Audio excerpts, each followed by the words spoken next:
সম্প্রতি আলকা ইয়াগনিকের শ্রবণ সমস্যার কথা প্রকাশ্যে আসার পর নতুন করে আলোচনায় উঠে এসেছে সেন্সো রিনিউরাল হিয়ারিং লস। প্রিয় গায়িকার স্বাস্থ্যের পাশাপাশি কি এই সমস্যা কতটা জটিল, কতটাই বা চিন্তার, সেই নিয়ে এখন বর্তমানে উদ্বিগ্ন সাধারণ মানুষ।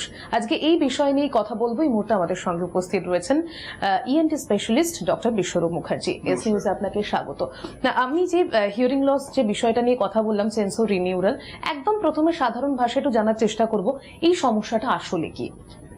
এই যে সেন্সরি নিউরাল হিয়ারিং লস, এটা মানে হচ্ছে একটা নার্ভ জনিত শোনার অসুবিধে। তো এইটা এমনিতে যে খুব একটা আনকমন তা নয়, এটা আমরা বহু মানুষেরই পাই। কিন্তু আলকা ইয়াগনিকের বিশেষত যেটা হয়েছিল সেটাকে আমরা বলি sudden sensory neural hearing loss, অর্থাৎ সেন্সরি নিউরাল হিয়ারিং লস হঠাৎ একদিন শুরু হলো। এবার বয়স্ক মানুষদের আমাদের অনেকেরই দেখি যে তারা আস্তে আস্তে যত বয়স বাড়ছে তারা কম শুনছেন।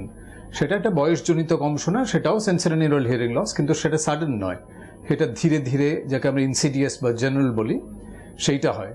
কিন্তু বিশেষত এই যে গায়িকার কথা আমরা বলছি, তার হঠাৎ একদিন তিনি একটা কানে একদম শুনতে পেলেন না বা দুটো কানে শুনতে পেলেন না। সেইটা কি, সেটাই আমাদের একটা এখন আলোচ্য বিষয়, যে সেটা কিভাবে আমরা এড়াতে পারি বা কি। একদমই তাই। এবং প্রথমে যে বিষয়টা জানার চেষ্টা করব যে কি কারণে এই সমস্যাটা জেনারেলি হয়ে থাকে, এবং সাধারণ মানুষ যেহেতু সতর্কতার প্রথমেই প্রশ্ন উঠে আসছে, তো এটার কারণ কি রয়েছে সেটাও মনে হয় জানা জরুরি। তো এর পেছনে কি কি কারণ এটা হয়ে থাকে সেটা যদি উল্লেখ। দেখা গেছে লিটারেচারে যেটা সাধারণত দেখা যায় যে দুটো কারণ মূলত। একটা হচ্ছে কোনো ভাইরাল ইনফেকশনের একটা আফটার এফেক্ট অনুযায়ী, অথবা কিছু কিছু মানুষের দেখা যায় যে কানের যে নার্ভটা সেটা রক্ত সঞ্চালন হঠাৎ বন্ধ হয়ে যাওয়া। তা এখন এটা কিভাবে হতে পারে? ভাইরাল ইনফেকশন যেটা, সেটা আমরা অন্য কারো কাছ থেকে পাই, সর্দি কাশি থেকে আসতে পারে, সেটা গিয়ে কানের রোগে, কানের নার্ভের মধ্যে বাসা বাঁধে এবং সেখান থেকে হঠাৎ করে একদিন সে শুনতে পায় না। আর যেটা ব্লাড সাপ্লাই কমে যাওয়া, সেটা সাধারণত আমরা দেখি যাদের ধরুন কোলেস্টেরল বেশি, যাদের ব্লাড প্রেশার আছে, যাদের সুগার আছে, তাদের যে ছোট্ট ছোট্ট শিরা উপশিরাগুলো আছে যেটা আমাদের কানের নার্ভে রক্ত সঞ্চালন করে, সেটা হঠাৎ একদিন বন্ধ হয়ে গেল। একটা ক্লট ঢুকে গেল, ঢুকে গিয়ে সেই রক্ত শিরাটাকে বন্ধ করে দিল, ফলে নার্ভের একটা কাজ তার কমে গেল। সেইভাবে এই দুটো শুরু হয়। এখন কিভাবে আমরা প্রিকশন নিতে পারি? প্রিকশন নেওয়ার উদ্দেশ্য হচ্ছে যাতে এটা না হয়। তো সাধারণত সর্দি কাশি আমরা যেরকম জেনারেলি প্রিকশন নিই, যেখানে মাস্ক পরে যাওয়া একটা পাবলিক প্লেসে, বা যাদের একটু ঠান্ডা লাগার প্রবণতা আছে তাদের চিকিৎসকের সাথে একটা আলোচনা করা যে কিভাবে তারা এড়াতে পারেন। আর যাদের ব্লাড প্রেশার, ব্লাড সুগার বা কোলেস্ট্রলের সমস্যা, তাদের অবভিয়াসলি তাদের একটা পিরিয়ডিক্যাল চেক আপ করে তারা যদি এগুলোকে কন্ট্রোলে রাখতে পারেন, তাহলে সম্ভাবনা কম দেখা যায়। সেই সঙ্গে আরো একটা দেখা যাচ্ছে যে সম্প্রতি যারা ধরুন খুব বেশি শব্দের এক্সপোজার হচ্ছেন, যারা সাউন্ড নিয়ে কাজ করেন, তাদেরও যে হচ্ছে না তাদের কিন্তু নয়, এটাও একটা বড় কারণ হিসেবে আমরা সম্প্রতি দেখতে পাচ্ছি। আচ্ছা, এবার আলকা ইয়াগনিকের ক্ষেত্রে যে বিষয়টা হচ্ছে যে আমরা দেখছি তিনি বিগত 2-1 বছর একেবারে গানের জগৎ থেকে সরে দাঁড়িয়েছেন। তার এই শ্রবণ সমস্যাটার পেছনে একটা কারণ তিনি নিজেই জানিয়েছেন। এবার সাধারণ মানুষের প্রশ্ন জাগছে সেটা হচ্ছে যে এই সমস্যাটায় কানের কি ধরনের সমস্যা হয়ে থাকে যে কারণে তাকে গানের জগৎ থেকে সরে আসতে হলো, বা সেটা যদি একটু ক্লিয়ার করতেন, এই শ্রবণ সমস্যাটা ঠিক কি ধরনের কানের সমস্যা। এটা হচ্ছে তো হঠাৎ করে শুনতে পাচ্ছেন না, এবার সেটা একটা কানে হতে পারে বা দুটো কানে। এবার যারা গান বা যারা বাচিক শিল্পী, তাদের সমস্যা হচ্ছে তারা যখন গাইছেন বা কথা বলছেন, সেটা তারা কতটা জোরে বলছেন, কি ফ্রিকোয়েন্সিতে বলছেন, তার পিচটা ঠিক মতো লাগছে কিনা, সেটা তারা কানে একটা ফিডব্যাক পান। তো সেই ফিডব্যাক যদি না পান, তাদের অবভিয়াসলি তাদের সেই গান গাওয়াটা অসুবিধা হয়।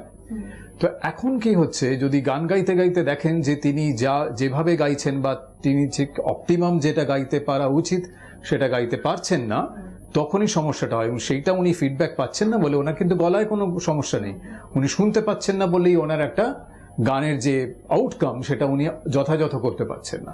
তো সেই জন্য তার হিয়ারিং লসটাকে প্রিভেন্ট করা, বা এটা কিভাবে কারেক্ট করা যায় বা কিভাবে এটাকে রিপ্লেস করা যায়, কোনো রিহ্যাবিলিটেশন আছে কিনা, সেইভাবে তিনি আবার গাইতে পারবেন। এরকম নয় যে তিনি গাইতেই পারবেন না। ঠিক। এবং যারা এই জগতের সাথে যুক্ত রয়েছেন, যারা সাউন্ড ওরিয়েন্টেড কাজ করেন, এবং তার পাশাপাশি যদি প্রফেশনের দিক থেকে সরে এসে আমরা পার্সোনালিও দেখি, এখন আমরা প্রচুর হেডফোন ইউজ করি এবং প্রত্যেকের কানে হেডফোন ইউজ করতে আমরা দেখি, নতুন নতুন মাধ্যমে আমরা দেখছি সেটাকে। তো এটাও কি কোনো একটা জায়গাতে গিয়ে কারণ হতে পারে এই ধরনের হিয়ারিং লসের ক্ষেত্রে? এখন আমরা অনেকেরই এরকম দেখছি যারা কার্যক্ষেত্রে প্রচুর হেডফোন ইউজ করছেন, যারা কলস নিচ্ছেন, যারা বাইরের বিদেশের সাথে বিভিন্নভাবে কাজ করছেন, তাদের ঘন্টার পর ঘন্টা তারা হেডফোনস ইউজ করছেন। হেডফোনের অসুবিধাটা কোথায়? তার একটা নন আয়নিক রেডিয়েশন আছে। এখন এই রেডিয়েশনটা যদি তার অ্যাকসেপ্টেবল লিমিট ছাড়ে তখন কি হয়, সে তার কানের টিস্যুগুলোকে ক্ষতিগ্রস্ত করে, অর্থাৎ কানের সেলগুলো আস্তে আস্তে মরে যায়। এটা একটা পিরিয়ড অফ টাইমের পরে অবভিয়াসলি সেটা একটা কানে শোনার সমস্যা করে, কানে কোনো শোঁ শোঁ আওয়াজ করে, মাথা ঘোরার সৃষ্টি হতে পারে। তো অবভিয়াসলি তার একটা শ্রবণ ক্ষমতাও কমবে, তার অন্যান্য ব্যালেন্সের সমস্যা আসতে পারে, তার দৈনন্দিন জীবন এফেক্টেড হতে পারে। একদমই তাই। এক্ষেত্রে আমরা কোন কোন লক্ষণ দেখলে প্রথমেই সতর্ক হতে পারি, মানে কি কি ধরনের লক্ষণ সাধারণ মানুষ দেখতে পারেন এই ধরনের শ্রবণ সমস্যার ক্ষেত্রে? এটা কিভাবে শুরু হয়? সাধারণত প্রথমে কিছু অ্যালার্মিং সাইন্স আছে, সেটা আমরা যদি ইগনোর করি তখনই সেটা বেড়ে যায়। তো অ্যালার্মিং সাইন্স কি কি? হঠাৎ ধরুন কানটা কোনো কারণে ব্লক হয়ে গেল, ব্লকটা সাধারণ ব্লক সবারই হতে পারে টুকটাক, কিন্তু যদি বেশিক্ষণ ব্লকটা থাকে এবং সেই সঙ্গে কানে কোনো রকম অ্যাবনর্মাল সাউন্ড তিনি শুনছেন, কোনো শোঁ শোঁ, পি পি, টক টক এরকম কিছু সাউন্ড হঠাৎ করে আসতে থাকে, তখনই তাকে কিন্তু সতর্ক হতে হবে যে নিশ্চয়ই কানের কোনো নার্ভের একটা সমস্যা হচ্ছে। সঙ্গে সঙ্গে বিশেষজ্ঞের পরামর্শ নেওয়া এবং সেইভাবে তারা যেরকম অ্যাডভাইস করবেন সেটাকে ফলো করা। একদম। আপনি বললেন যে বেশিক্ষণ যদি এই বিষয়টা কন্টিনিউ হয়, তো এই বেশিক্ষণ বলতে কতক্ষণ আমরা এটাকে দেখতে পারি যে জেনারেলি এটা নর্মাল হয়ে যাচ্ছে, নাকি এবার এটা না, এটা অস্বাভাবিক কিছু? সেটা সাধারণত আমরা বলি একটা গোল্ডেন আওয়ার থাকে, অর্থাৎ 12 থেকে 24 ঘন্টার মধ্যে যদি পেশেন্ট যে ফিল করেন যে না তার জিনিসটা যাচ্ছে না, তার কিন্তু পরামর্শ নেওয়া দরকার। একদমই তাই। এবং শ্রবণ সমস্যা বা শ্রবণ শক্তি হারিয়ে ফেলা, এই সমস্যাটা আমরা দেখি যে বয়স যতবারই চোখ বা কানে শুনতে না পাওয়া, এই সমস্যাগুলো অ্যারাইজ করে। এবং সাধারণ মানুষের এই ধারণাটা রয়েছে যে বয়স বাড়লেই কানের সমস্যা হবে। তো এক্ষেত্রে বয়সের কোনো ব্যারিয়ার রয়েছে? এই সমস্যাগুলো কি কোনো বয়সের বাউন্ডারির মধ্যে আটকে আছে? ওই যেটা বললাম প্রথমত, যেটা এমনি জেনারেল বা insidious sensory neural hearing loss, সেটা তো বয়সজনিত, অর্থাৎ সেটা সাধারণত আমরা 50-55 বছরের পর থেকে আস্তে আস্তে শুরু হয় এবং স্লোলি গ্রো করে। প্রথমে দিকে পেশেন্ট বুঝতে পারেন না, যতক্ষণ না তার অনেকটা শ্রবণ ক্ষমতা কমে গেছে তখন সে বুঝতে পারেন, তখন আর তারা আমাদের কাছে আসেন। কিন্তু সাডেন ডেফনেস যেটা আলকা ইয়াগনিকের হয়েছিল, সেটা যে কোনো বয়সের মানুষের হতে পারে, সেটা ছোট বয়সেও হতে পারে, বড় বয়সেও হতে পারে। হ্যাঁ, বড় বয়সে যাদের এই বলছিলাম যেটা ডায়াবেটিক বা যারা প্রেশার আছে বা কোলেস্ট্রল আছে, তাদের সমস্যাটা হওয়ার সম্ভাবনা বেশি, কিন্তু যে কোনো বয়সে এটা এফেক্ট করতে পারে এবং যখন হবে যত তাড়াতাড়ি সম্ভব ডাক্তারের কাছে যাওয়া দরকার। একদম তাই। এবং এক্ষেত্রে অনেকেই ভাবছেন যে এই সমস্যা যদি একবার শুরু হয় তাহলে এটা কি কিউরেবল, মানে ঠিক হতে পারে নাকি আমরা কন্ট্রোল করতে পারি? চিকিৎসা বিজ্ঞান কি বলছে? যেটা সাধারণত ওই বয়সজনিত শোনার ক্ষমতা, সেটার যে কোনো ওষুধ আছে ওরকম নয়, কিন্তু আমরা কি করতে পারি, যতটুকু খারাপ হয়েছে সেটা যাতে আর বাড়তে না পারে তার জন্য কিছু সতর্কতা, কিছু ডুজ অ্যান্ড ডোন্টস সেগুলো ফলো করা, কিছু ওষুধপত্র আছে ভিটামিন জাতীয় যেগুলো আর যাতে খারাপ নয় সেটাকে চেষ্টা করে। কিন্তু যেটুকু হয়ে গেছে সেটা যেমন আমার চোখের পাওয়ারের মতো, তো আমি কোনো ওষুধ খেতে ভালো দেখবো এরকম নয়, আমাকে চশমাই পড়তে হবে। তো তার যদি সেই হিয়ারিং লিমিটটা একটা সার্টেন লেভেল ক্রস করে, তাকে তার হিয়ারিং এডের দরকার, তার একটা হিয়ারিং সাপোর্টের দরকার। আর যাদের সাডেন ডেফনেস হচ্ছে তাদের কিন্তু ব্যাপারটা একেবারেই আলাদা, সেটাকে আমরা একদম এমার্জেন্সি হিসেবে ট্রিট করি এবং যত তাড়াতাড়ি সম্ভব তাকে ওষুধ শুরু করার চেষ্টা করি। সেটা কখনো ওরাল ট্যাবলেটস হতে পারে, কখনো কানের পর্দার মধ্যে ইনজেকশন হতে পারে। একদম তাই। যে কোনো সমস্যাতে আমরা বলে থাকি যত তাড়াতাড়ি ট্রিটমেন্ট শুরু হবে তত সুবিধা হয় ট্রিটমেন্টটা ঠিক মতো করার। তো এক্ষেত্রেও যদি আমরা, মানে অনেক মানুষই আছেন যে ডিলেমি করেন, বুঝতে পারেন না বা বুঝে অনেক সময় ইগনোর করেন, এই ইগনোরেন্সটা এই সমস্যাটাকে কতটা জটিল করতে পারে ভবিষ্যতে?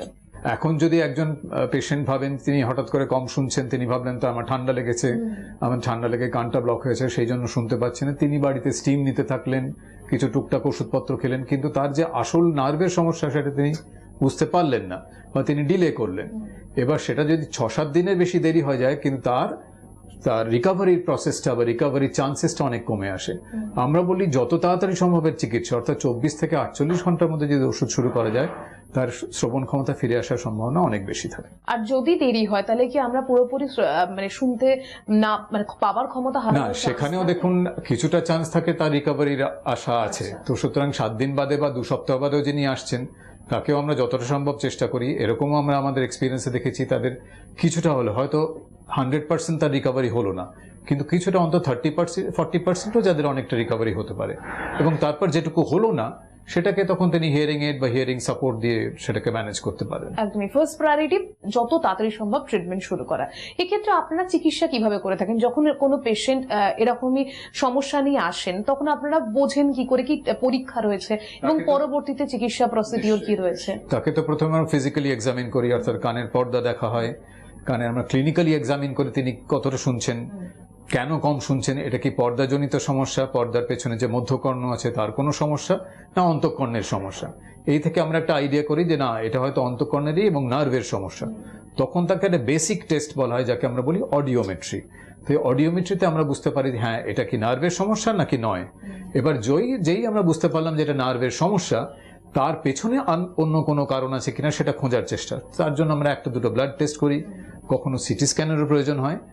এইবার যেই আমরা জানতে পারলাম যে হ্যাঁ এটা সাডেন ডেফনেস হয়েছে, হঠাৎ করে নার্ভটা উনি কাজ করছেন না, তখনই আমরা তাকে ওরাল ট্যাবলেট শুরু করি। এবার কিছু কিছু কি হয়, আমরা এই বিশেষত সাডেন ডেফনেসে ওরাল স্টেরয়েড বলে একটা ওষুধ দিতে হয়।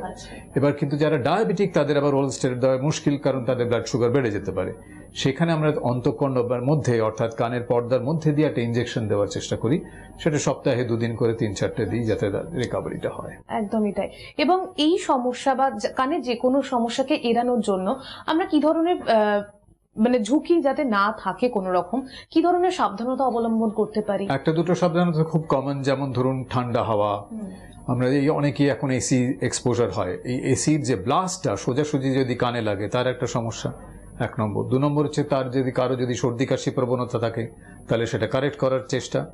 যাদের কোনো ব্যাকগ্রাউন্ড কোমরবিডিটি বলি আমরা, যাকে blood pressure, blood sugar, cholesterol, এগুলোকে কন্ট্রোলে রাখা।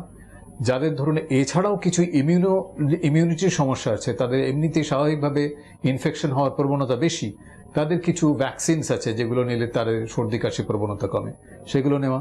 এছাড়া যেখানে যাদের সাউন্ড এক্সপোজার বেশি হচ্ছে সেটাকে মিনিমাইজ করা, জল খাওয়ার পরিমাণটা বাড়িয়ে দেওয়া, কানে যাতে জল না ঢোকে সেটা খেয়াল রাখা, জোরে নাক ব্লো না করা বা জোরে নাক না টানা, যাতে কানের পর্দার উপর কোনো ক্ষতি না হয় বা কানে ছোট ছোট মেমব্রেন থাকে সেগুলো টিয়ার না হয়। এই সাবধানতাগুলো আমরা নিতে পারি।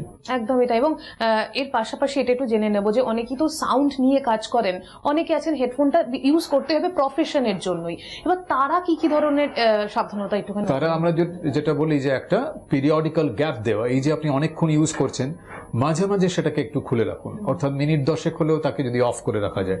যেমন ধরুন ল্যাপটপ ইউজ করছেন, যারা অনেকক্ষণ স্ক্রিনের দিকে একদিকে তাকিয়ে থাকছেন, তাদের চোখের সমস্যা হচ্ছে, তাদের আমরা বলি ব্লিঙ্ক করুন। তো সেরকম ভাবে কানটাকেও যদি আমরা শোনা থেকে একটু সরিয়ে নিতে পারি, এবং সেই সঙ্গে বলি আমরা টিস্যু হাইড্রেশন, অর্থাৎ জল বেশি করে খাওয়া। কাজ করতে করতে হেডফোন পরে যারা ইউজ করছেন বা অনেকক্ষণ ধরে কথা বলছেন, অনেকক্ষণ ধরে শুনে আছেন, তারা যেন মাঝে মাঝে জল খান। জল খেলে কি হবে, টিস্যু হাইড্রেশন থাকে, এই যে রেডিয়েশনের একটা ব্যাড এফেক্ট সেটা অন্তত কমানো যায়। Thank you so much sir আমাদেরকে সময় দেওয়ার জন্য। এবং যে বিষয়টা নিয়ে আজকে আমরা কথা বললাম সেখান থেকে এইটুকুনি বোঝা গেল যে শ্রবণ শক্তির ক্ষেত্রে যে কোনো সমস্যা ধীরে ধীরে হবে এমনটা নয়, যে কোনো লক্ষণ কিন্তু হতে পারে আপনার ক্ষেত্রে সতর্ক বার্তাও।